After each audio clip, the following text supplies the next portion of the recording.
That's the thing that shocks most people. They think of a video game as a few people in their garage, and you say, no, this is 50, 60 people for 3.5 years. Like, what? A lot of people, I think that video games are, purely kids, so it's like a toy.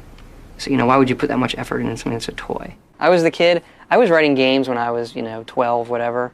And the other kids in the block would say, I'm going to play quarterback for the Cowboys. And I'd be like, I'm going to make video games, and everyone's going to play them. Like, you dork. Go back to the chess club. Who's laughing now? Yes, I was in the chess club. So The Elder Scrolls is our role-playing series that we've been doing since 1994, and with each game we have started over and tried to do something very, very new. Each of them we try to, for that generation of hardware and game-playing folks, create what we think is the quintessential role-playing game, and this time we went crazy and looked at doing the game for next-generation consoles and PCs that didn't even exist when we started this project. Alright, so this is her new upstairs. This is her puppy named Dog. She talks to him and she says, no, she's got to practice. She's got things to do. She's got to practice. He has to be good dog. So she's going to go pick up that bow that's over on the table there. And she's going to take a few shots. Right now, her marksman skill is very low. So she goes and she gets a marksmanship potion. Are they actually drinking potions? How'd you do that? Yeah, she's actually drinking. She drinks the potion. Pause a second. Used items. So this is all, wow, this is new to me, so I'm making lists. I've got that on the list as we need the potion or drinking potion. That. Yeah, it's on there. Okay. Alright, so she drinks that, which increases her marksmanship skill. Now she's attacking. Dude, that is brilliant. So she goes and picks up this book over here and starts reading. Dog starts eating. His animations are going to be tweaked, and now he's got all sorts of energy. He's running around. He's running around like an idiot, and she's starting to get annoyed because she's trying to read. She's like, "No, mommy's reading," and he goes, "Her?" Bam! Paralyzed. Falls over. She goes back to reading while the dog twitches helplessly on the ground. Alright, so now she says she's gonna go get some sleep. The dog still wants food though, so he follows her over to the bed. She says, "You're a very bad puppy. You're a very bad puppy." And he goes, after kicking a bottle out of him. Awesome. And scene. I think the demo showed a lot of promise, and we just have to go through and polish a lot of small stuff. And the final battle part definitely isn't quite there yet, but I mean the game systems work. We just need to go back and add that extra fine-tuning, extra scripting that's required for that. So yeah, no panic yet. You guys are waiting for this panic, and I don't think it's quite going to come. What's at stake here? There are two big focuses for E3. So one is the demo, and we'll go in there, have a big giant plasma screen, and it'll be, me and Todd in there just talking to people about the game and kind of running through the same demo every hour on the hour. And then the second thing would be the trailer. It has to be awesome. It can't miss. It's the most important thing we do because it gets seen by everybody.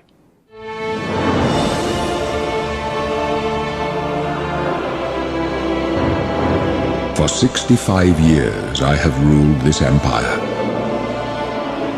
Generals and kings have knelt at my command. But a darkness comes. The blood tide rises. These are the closing days of the Third Era. Oblivion is a sword and sorcery epic role-playing game. The things you see in Lord of the Rings or stuff like that. And at its heart, it is this run through dungeons and kill things game. You have all these features and it's all kind of, there's so many things people get attached to, but at its heart, it's run through dungeons and kill creatures and take their stuff and buy bigger weapons and kill bigger creatures. And that's kind of layered in on top of this. Wow, look at these flowers. Can I pick that? It's almost like two things sitting on top of each other.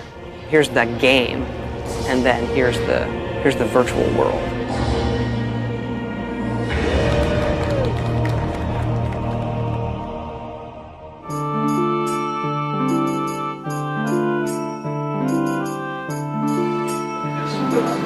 Yeah, so like the tripwire is perfect for like, you want to give the player a chance to avoid it, to feel like they see it, or to use it against the creatures. Again, we'll be liberal with those traps. I'd rather add too many and have people complain and take them out, rather than have That's what I'm spaces. thinking right now with loot and creatures. I'm trying to overwhelm it with lots of loot. So that you get more out of the dungeon, because everybody's been saying the argument, you get more in someone's basement than you do in a quest. Well, I'm one of the world artists, but I specialize in the Oblivion plane art and the lower class. The stuff that's really dirty and dingy and sort of nasty, or the stuff that looks very deadly and scary and somewhat demonic or evil. That seems to be in my comfort zone. In a way that I can go do that stuff far easier than if they asked me to do anything that was nice and beautiful. This is basically showing an overview of what you'd expect a dungeon level to look like. So they're built on a grid system so that they have an exact fit and match, and you won't see any seams. It's a lot like a Lego set in the way, except far more complex and detailed. And then before you know it, you have this world that you created in your own mind that you can sort of experience and feel the atmosphere and sort of the dread and the scariness of it. And this is where you find your first area that's inhabited by traps. So my goal is, I'm hoping the player walk over to the treasure chest and walk through all 3 of these zones, therefore setting off all 3 of these traps up here, here, and here. I mean, I live a pretty normal life. I have a wife and 2 daughters, so it's very normal for me. But they exist in that world with me, like they're exposed to the monsters and to the films and all the stuff that I have in the house. I love the undead. I try to use them as much as possible. Just bring in one of these guys, pop them down, and so like this one only has 1 arm, or the other one has no head. I guess I'm sort of a non-conventional sort of person, so that I've always stayed away from the more conservative side of life. So I like the stuff that is far more, I guess, less mainstream. So it wouldn't just follow this route along the path here, but maybe it would take this route, and give it a little bit more lifelike behavior as far as the direction it's going to travel. But also give people questions as to why it's there and what it stands for, because that could be more interesting in what you read into it rather than the literal. What your mind imagines sometimes is far cooler than what the reality is of situations. I know the designers have a long wish list of art that they wanted, but you know what? I mean, if you don't get that unique looking sword, I think we can live with it looking like every other sword in the game, so. I'm waiting for Craig to do as usual. Everybody stop coding, I'm gonna fix this. Just 2-step. 1 step forward, 2 steps back. Woo-hoo! So I'm gonna make everybody turn around and we'll start making some progress.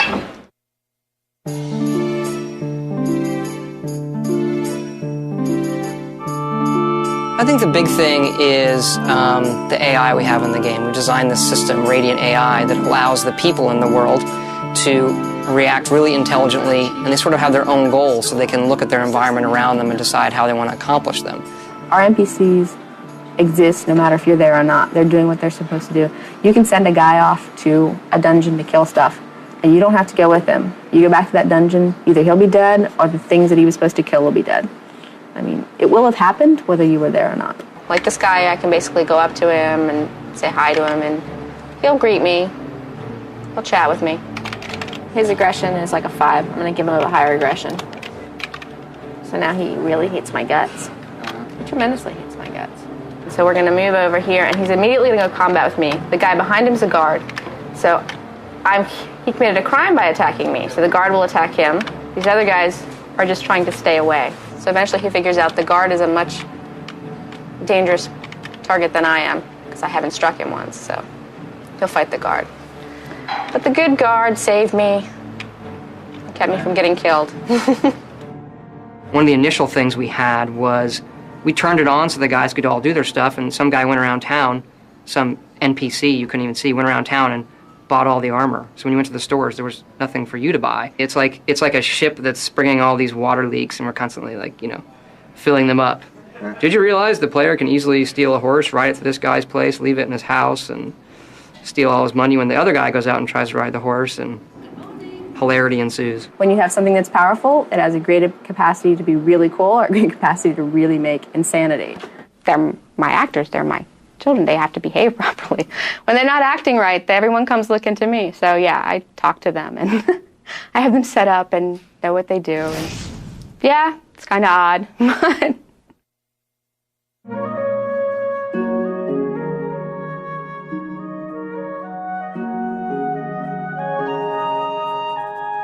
Yeah, I'm the lead artist for Oblivion. I'm a 3D modeler and texture artist for Bethesda Softworks. I work mostly on environmental and city art. Yeah, I mean, I get a chance to really look at every aspect of the game artistically, but primarily I focus on the environments. Well, it originally starts out as me just thinking about things while I'm working. But later on, after I have, some good source images, I'll do a pencil sketch like this that's more defined and something that I can model from. Yeah, I think it's really hard to come up with an interesting idea for something that's evil. It's a lot harder than you think. A lot of times I think it looks really cool, but it's not necessarily scary. Actually, this is kind of the most fun part of the game sometimes, because you're still making up ideas. It might not get in the game, but it's, I don't know, you just get to make up crazy stuff, and it's cool, So we are in Shaden Hall. This is the overhead view in the Elder Scrolls construction set, which we used to build the game. This is where we put in all the houses, the trees, paint all the landscape textures on, everything like that. And then these are our little door markers over here. This indicates that this is a door you can go through. There are a few things that might not look like doors, but they are. Yeah, this well behind the abandoned house might be used for nefarious practices, or it could be a secret door.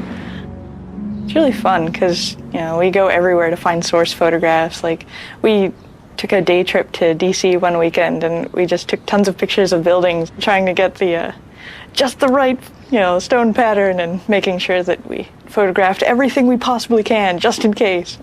Well, I took the photos I took here, I ended up using for a lot of the Imperial City base stonework. Yeah, so it ends up, looking somewhat boring to you, but, we can take the edges of these stones here on the ground or all the little stains in there and use those and build a whole new wall in the game. Can't get over how much this looks like something in the game. It looks really nice, even like just the top part of it over there. Actually, a hard thing to find generally is just finding nice patterns, just architectural details, just things that we can put into a building to give it some more decoration. A really good example is you can see the coffered ceiling, and I tried to build something just like that in the temple in the Imperial City. So I tried to recreate something very similar to that. It's actually the top of a dome, but I'm using it for the top of an altar instead. So once I add all these different layers into it, it's more like the final texture. We've been able to make this living, breathing city that's like actually there. It's like, man, I totally live here.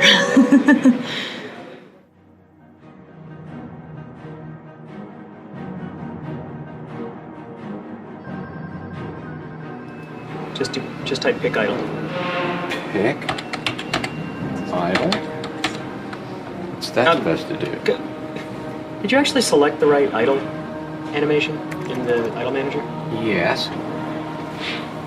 Click on the candle. We have over 100 bugs and tasks open in the database, and that number fluctuates anywhere from 50, and we've had over 300. Candle fact 01. So essentially, you didn't go ask anybody who made this up? No, it doesn't work. I asked Dawn, and she told me to do this. She's still bluffing. It all ties together. It's all one big bundle of this is the universe, and you touch something here and it moves something over there. Now, you have duration 1. I have duration 1. In put a duration 0. Well, I used 0 before, but that's the Well, that would get rid of the problem you think you're having. And he did nothing. See? I mock you. What's his energy? 50. Oh, that's high. Set it to 5. Low energy, idle more. Oh. No, he didn't do it He anyway. just finished it. That could well be a bug. If you run through the demo now and see the lightning effect, the fireball effect in the bookstore is messed up. But if you don't see the lightning effect, it's fine. So basically, for this next week or two, you guys are really gonna have to talk to each other. You're gonna have to be really, really smart about stuff that you put in the game, stuff that you update. If you see anything broken, you have to speak up. Do not assume that QA is gonna catch it, that I'm gonna catch it, or someone else is gonna catch it.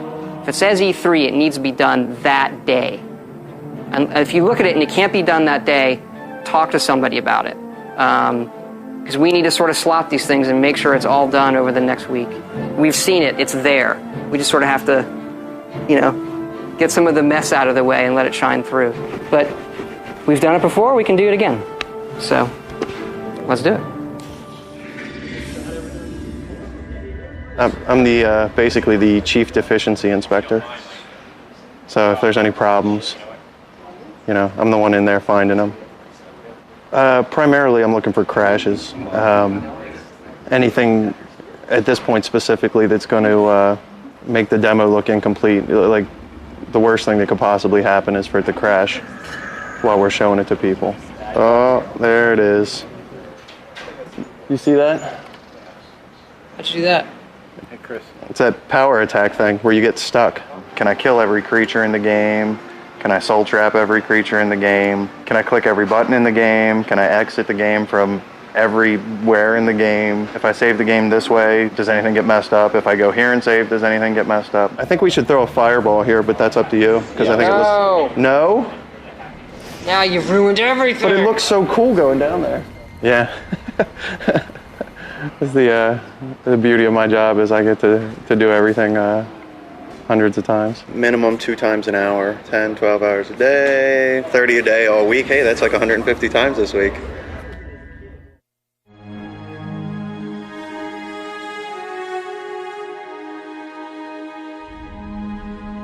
My name's Christiana Meister. I'm the lead character animator. I basically take care of all of the characters, creatures, and that sort of thing. My particular favorite is the horse, You study the skeleton and you know exactly how it should move. You go to biped, and then you just drag a box and create one. Okay, so that doesn't look anything like a horse. You have to then create the structure by scaling the bones, rotating them. It looks really crazy right now, but you start off with your base skin and try to match up your skeleton with that. Now you can see here what I've done is put movement throughout the entire leg,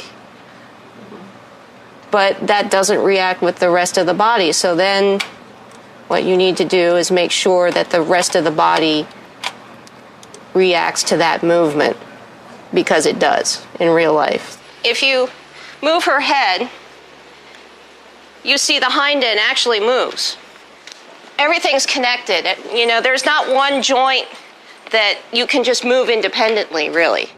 And here's a horse that I can get up and ride. I have to get with the character animator on this riding animation. It looks uncomfortable to me. There's always work to be done. Yeah, I'm always, watching her move, and it also helps to, when I ride, I can feel what's going on. So feeling is a good part of animating as well, because you think about your body position and everything else while you're riding. I don't know, people are not my forte, really. I like thinking about the 4 legs instead of 2 legs. I know there are people that are completely the opposite, but I don't know. I find them much more interesting. Yeah, it's fun. With Oblivion, we were really fortunate to get some voice talent that people know to join us for the project, including Patrick Stewart, Linda Carter, Sean Bean, Terrence Stamp.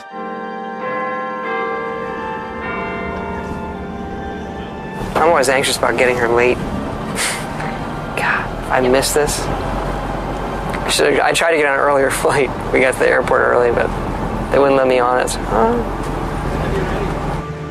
Superman 1 and 2, kind of my formative years, you know, when I was 6 or 7.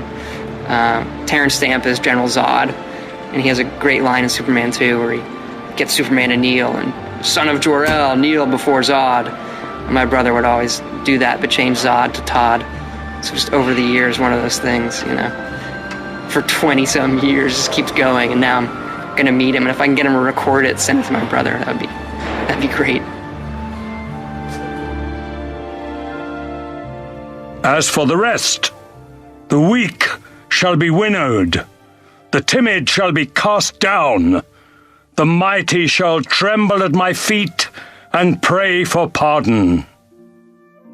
Your reward, brothers and sisters, the time of cleansing draws nigh.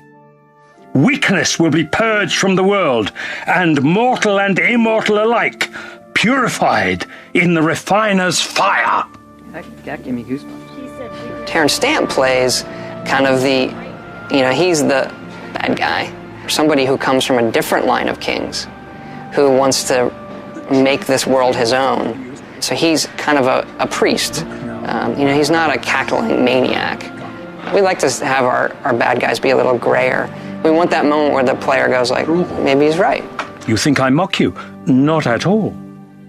In your coming, I hear the footsteps of fate. You'll tell me if I'm overdoing it, won't you? Yeah. Impossible. It's impossible to overdo it.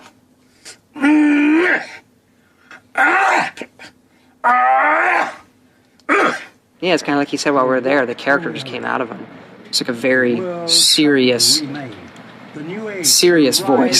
You know the guy at the other end of that is serious, you know. But if a god can die, how does his heart survive? Good. When we wrote this role, I called them and I said, they're like, well, you know, who do you want for this role? And they'd give me a list. And I said, no, I gotta have Terrence Stamp. Oh, like, how wonderful. I don't know if he's done a game. I said, I don't know if he has, but I think he's just... No, I mean, I wasn't unnerved, but when I got the FedEx last night with the script, you know, and I looked at it and I thought, well, I just don't know. I hope there's somebody there to tell me where to go, because I just had I didn't know, like, the area of it. Like, I didn't know the area of performance, you know. Right. So I look forward to, you know, showing it to them and having them, you know, oh, you know, I've never seen myself in that light. Just how well we can lip sync and put other characters on the screen. Kneel before Todd. You got to put that in. Smile when you ask questions like Thanks. Thanks, John. Gentlemen, wonderful. So this is my pal Terrence Stamp. He's never done a video game before or any type of voiceover, and he was really, really excited to do it. He was really, really into it. He was literally like, when we were recording him, you know, leaping around doing the combat stuff so much that they couldn't record him. He was moving away from the microphone, you know. I've heard rumors about the With Linda, she played the Nord females in Morrowind, and she came back for Oblivion to do the Nord females again. I played the Nord women, the Nords, and they are, I guess, a Viking-like race, and the women are fantastic warriors and very self-confident. You know, her voice and who she is fits perfectly with that role. I'd stay inside the city walls if I were you. There's no telling what's going to come out of that gate. Of course, the next guy is my wife and I with Patrick Stewart, who's equally as good. Ken had written a bunch of notes for Patrick Stewart on the character, very, very long, referencing things Stewart had done before. I thought was embarrassingly long, actually. But I forwarded it on here, sent it to Patrick, and Patrick came in and said, I got the notes on the character, and I was sort of like, and he's like, never in my life doing any role have I gotten such detailed notes, and I loved it. I am really intrigued. This sounds really cool. You guys have given this a lot of thought. I can't wait to do it. You want to hear something really cool? What? You need to go over to Mark Lampert's office right now. Okay. Well, Is Ken still here? I don't know. I've been waiting. I've been waiting. Just imagine the best it could be. It's even better than that. Yes. I think you want to come over to Mark Lampert's office right now. What is it, good? Where? It's in Mark's room, the sound room. On my way. I was born 87 years ago. For 65 years, I've ruled as Tamriel's emperor. But for all these years, I've never been the ruler of my own dreams. He was selling the product like, a reverend standing in front of his flock, which is exactly the tone I wanted. I mean, Patrick Stewart. This is the unedited stuff. Generals and kings have knelt at my command. That's such a cheesy line. That sounds good when he says it. Generals and kings line? That's what I said every time I heard Make Our Camera saying this shit. It's like all the stuff that sounded so cheesy. These are the closing days of the Third Era. And the final hours of my life. I don't know, like, if we could have picked, there isn't another actor we could have picked who I'd be happier to write dialogue for. Like, seriously, like, I geeked out over Star Trek for years. You know, it was on while I was in college. And we literally, all my friends, I would sit around, we'd watch Star Trek and drink beer and act like idiots. I don't have a picture of my wife in my wallet right now, but I've got Patrick Stewart in my wallet. So, there's no better actor as far as I'm concerned. Like, I get to say I wrote dialogue for Patrick Stewart. Yeah, I'm happy. Got your wallet? Yeah, I got it. This is not a lie. See, my wife will not be happy, but I have a Patrick Stewart picture in my wallet. Right there. So you guys know our demo machine melted last night? The motherboard's dead? We're never really sure. Could have been a defective motherboard. We could have just been putting too much into it. We weren't overclocking it at all. So I checked out. We're sending it back to the manufacturer, Asus, and they're going to send us a new one. So right now we have the code changing, we have the data changing, and now our hardware is changing. So the triumvirate of things changing is bad. Better now than next week. Normally, it'll crash to the Windows desktop, and you just start it back up and play it again. Well, this crashed in such a way that they actually had to completely power off the machine and restart it. This happened several times throughout the day, and finally on that last one, it just didn't come back on. By the way, the end of the demo is completely different. If those of you who weren't here on Friday, we changed the ending. It's way more dramatic. Feed me, Lord. You have to do all the kids' I think it looks cool when I block them. I mean, I think the end is the best part now. And before, for me, it was, the worst part. And now I think it's the best part. I don't know if that's the newness of it. But it's got good, epic fantasy demon stuff at the end, which I think the kids like.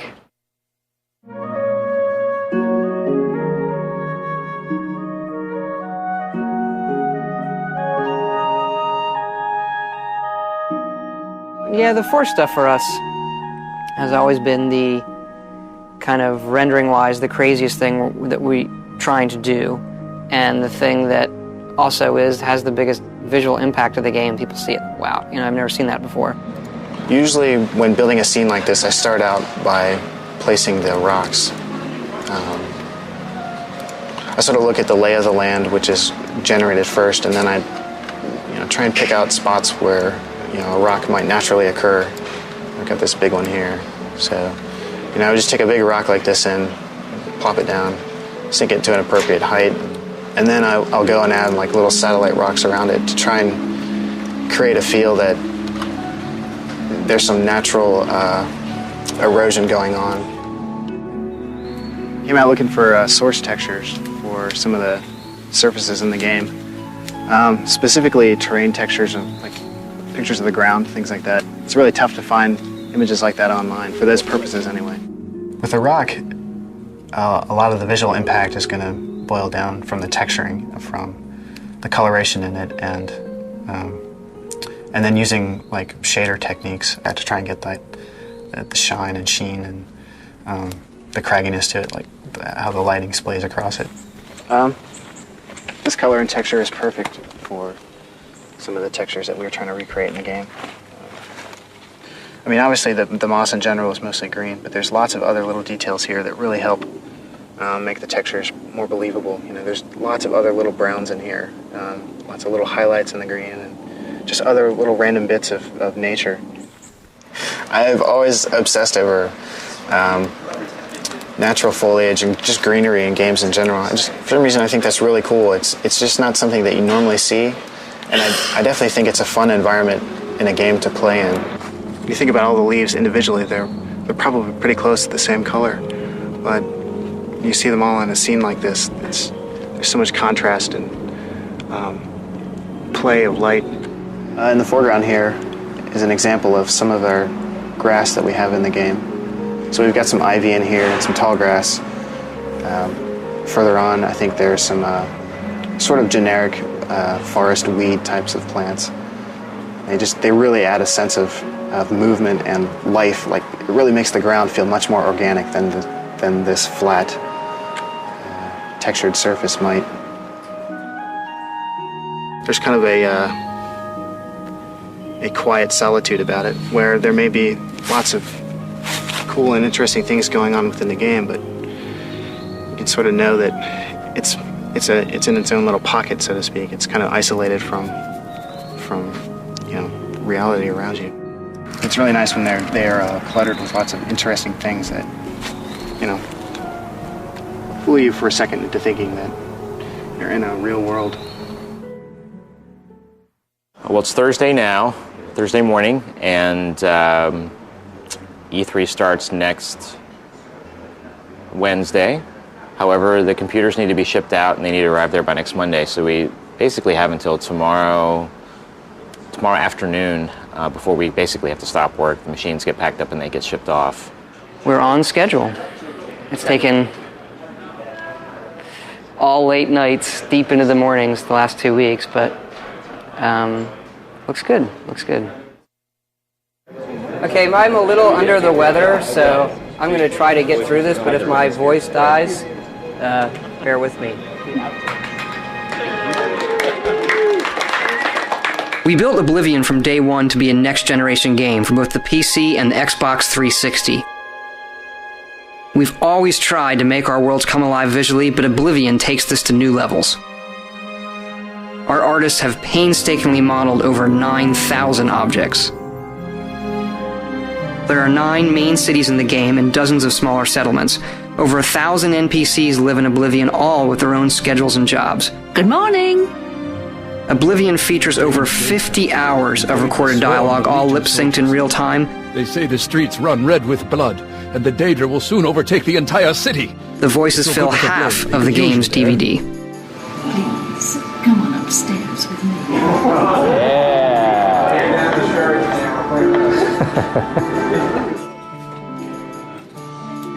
I don't know what kind of titanium alloy packing stuff they've got, but whatever it is, I just hope it can take a push out of a plane at 30,000 feet. He did it!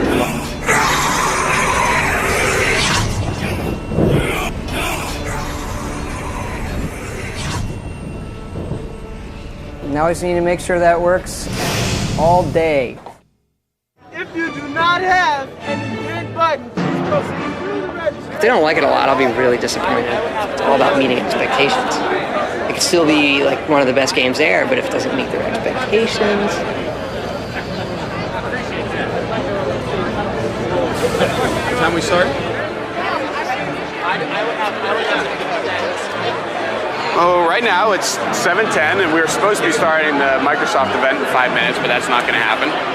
So we're just hanging out, waiting to meet up with some folks, and we go get something to drink, and we'll watch them put our trailer up in front of thousands of people. I mean, I'm really looking forward to it. It's an awful lot of work to get to this point. I mean, we haven't seen it on a freaking movie screen, so we have no idea how it's going to look. Well, we know it looks really good on a 61-inch TV, but on a movie screen. But if it looks as good as we know it can, and if it's and if the response is really awesome, I think it'll probably maybe the greatest professional moment of my life. So how about this? How about a brand new, full-featured, next-generation role-playing game in the launch window? Morrowind was one of the best-selling role-playing games ever on the Xbox. The sequel to this incredible game is called Elder Scrolls IV: Oblivion. It promises to feature one of the largest open-ended worlds ever created for a video game. It also includes thousands of characters that are governed by groundbreaking AI. These characters eat, sleep, and complete tasks all around the clock. And they make their own choices based on what's going on in the world around them. Welcome to the world of Oblivion.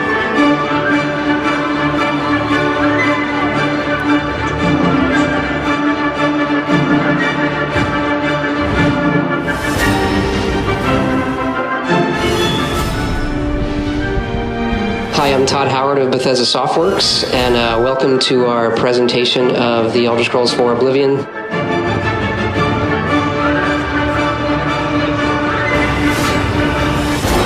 This game looks unbelievable. It actually has trees, unlike Bardenfall. The whole first level of the game is a prison break. And through your actions, it really determines what kind of character you'll be. I mean, sometimes I worry that games are going to get so realistic looking that I won't want to play in them because they're too real, and then I might as well just be at home. Only this was a pretty good case for hyper-realism because the forest was gorgeous.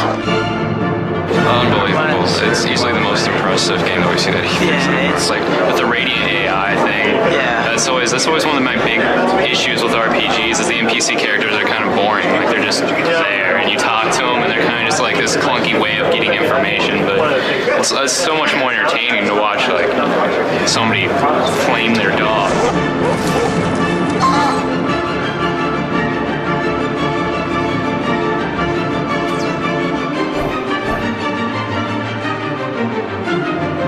Oh my God, have you seen our booth? It's off the hook. Fans of the series, they're gonna go nuts. They're gonna love it. Morrowind changed my life. I don't know about that. Maybe it didn't change my life. I put in a lot of Definitely took hours. away a lot of my hours.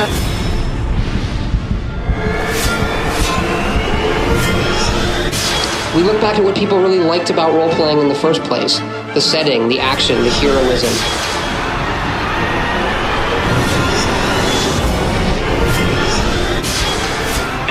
When that guy came, I don't know if you've seen it or not, but when the guy came out of that Oblivion portal, that was cool. He was so cool.